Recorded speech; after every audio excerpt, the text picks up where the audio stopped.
Good evening. Welcome to QUT Web News. Good evening. Brisbane police are hunting a killer after the body of a 26-year-old man was found in the garage at his Morningside home. Peter Milos has been identified as the co-owner of an inner-city Italian restaurant. Police have identified the man as Peter Milos, a trained chef and co-owner of the Toowong restaurant Mario's Arty. They were called to the house on Quay Street in Brisbane's east just before 4 p.m. yesterday. Police are calling upon family, friends and associates of Mr Milos to come forward if they have any information. We're also asking for business owners and people that live in and around Quay Street, private residents, that may have some CCTV footage that may assist if they could contact Crime Stoppers and let us know. He was last seen on Sunday morning by the same female friend who found his body. Neighbours of Mr Milos are shocked.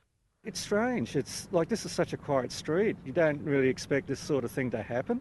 Many residents say they didn't know Mr Milos as he was relatively new to the area. He was living between his parents' house and multiple other addresses. Forensic police completed their first sweep of the house this morning. They are now treating the death as a homicide. A post-mortem examination was conducted this afternoon. Investigations are continuing. Bonnie Stevens, QUT News. Health Minister Lawrence Springborg today expressed confidence in Queensland's public hospitals. He's distanced the current inquiry into a foreign-trained doctor at Rockhampton Hospital from the Jayant Patel case 9 years ago. The Health Minister was at the Royal Children's Hospital today, spruiking up new children's health programs. But the talking point was the case of Dr Antonio Vega.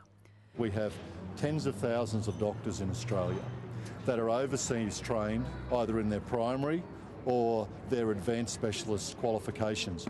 He says the Rockhampton Hospital is moving quickly to resolve any problems, unlike what happened at Bundaberg.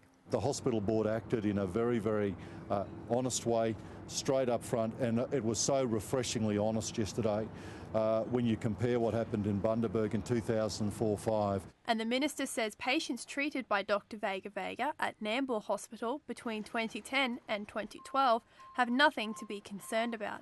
This afternoon, Parliament sat again and again faced questions with regards to the actions of Queensland Health surrounding the botched surgeries of Dr Antonio Vega. What was the Minister told, and what immediate action did he take to protect patients at Rockhampton? A lot more than she actually did when she was in government with Dr Jayant Patel. For now, Rockhampton Hospital and the surrounding areas remain without a specialist urologist. However, Mr Springborg says the search for a replacement is underway. Brooke Holdsworth, QUT News. They call it urbex, which stands for urban exploring. Sounds harmless, but a secretive group of young people in Brisbane is risking life and limb to capture the thrill on camera. Mainly teenagers, these urbex warriors operate undercover in suburbia.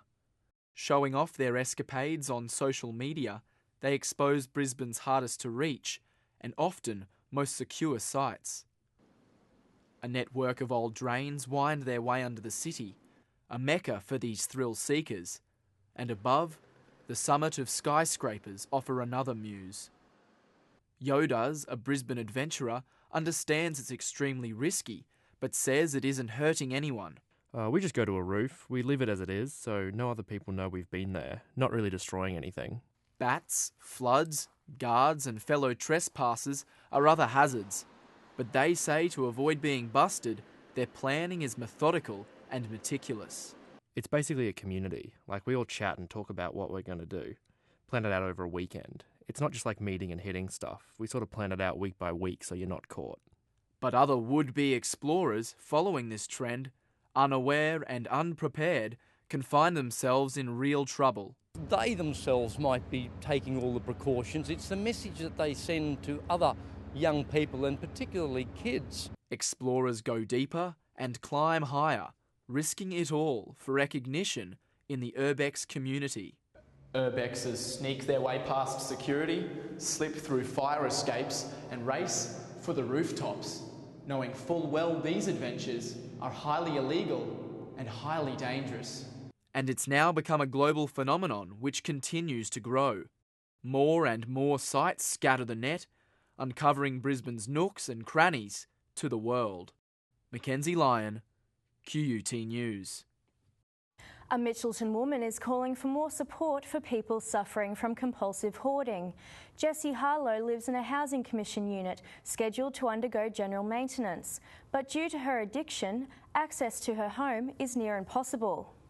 Jessie Harlow needs help, and she's not the only one. Compulsive hoarding is increasing, often stemming from deep-rooted psychological issues. In Miss Harlow's case, a lifetime of abuse has left her with an abundance of damaging emotions. Sometimes I find that when I start to get rid of things, I get anxiety and panic attacks, and then I go and get more. And I think a lot of it is to do with staying hidden, keeping people away, being safe. The Department of Housing and Public Works provides the unit and conducts regular home inspections.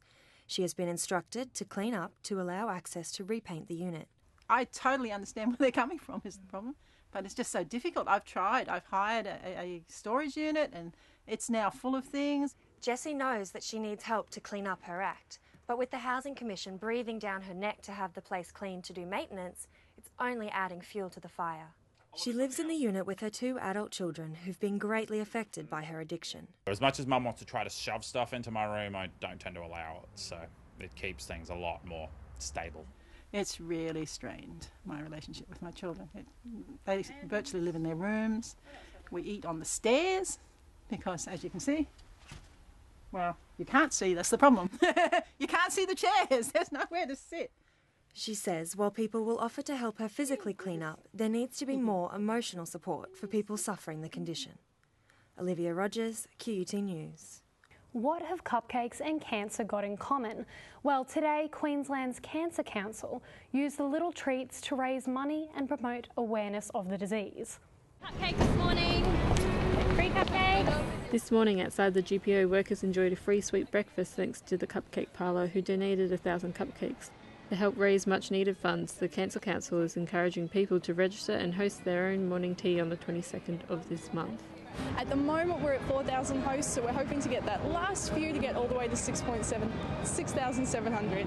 The money raised will go towards vital needs, cancer research and education about the disease. We've been working with them for the last 4 years, and each year we do different sorts of promotions with the Cancer Council. Every year the Cancer Council organises Australia's biggest morning tea, and this year it's aiming to raise $2.5 million. Cancer affects 1 in 2 Australians every year. It costs the health system billions of dollars. Events like this are vital to make awareness and help raise money to cure cancer. You can register to host your own morning tea at biggestmorningtea.com.au or call 1300 65 65 85. Isabella Cameron, QUT News. In AFL, Melbourne Demon's young star Will Viney has been suspended for 2 matches after last night's tribunal, and fans are outraged. Melbourne midfielder has been found guilty of rough conduct after this controversial collision. Crows player Tom Lynch's jaw crushed in a 3-way crash. Last night's tribunal decided that the young AFL star had other options. Vinny has been hit with 200 demerit points. The club's looking at appealing it, so there's actually not much I can say right now. Vinny said he is frustrated by the ruling. The decision has spurred rage across social media, with the hashtag #FreeVinny trending throughout the day. The appeal hearing will be held on Thursday evening, and Melbourne faces the Bulldogs this weekend. Gabrielle Lyons, QUT News. Time for a look now at the weather, and we had another lovely autumn day in the city. Around the southeast today, both the Sunshine and Gold Coasts reached a top of 23. A cool 10 overnight in Ipswich, rising to 21 today.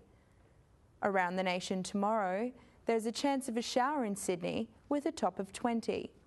Another near zero night in Canberra, up to 16 on Thursday. A sunny day for Melbourne and Hobart, and the chance of a storm in Perth. The forecast for Queensland centres: sunny and 29 in Mount Isa, partly cloudy in Cairns, a late shower or 2 for Rockhampton, and Bundaberg, showers and a top of 24.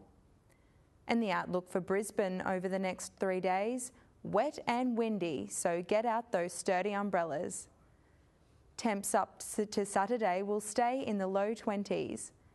That brings you up to date with the weather. And that's all the news we have for now. We'll be back tomorrow with more QUT news. Goodbye. Goodbye.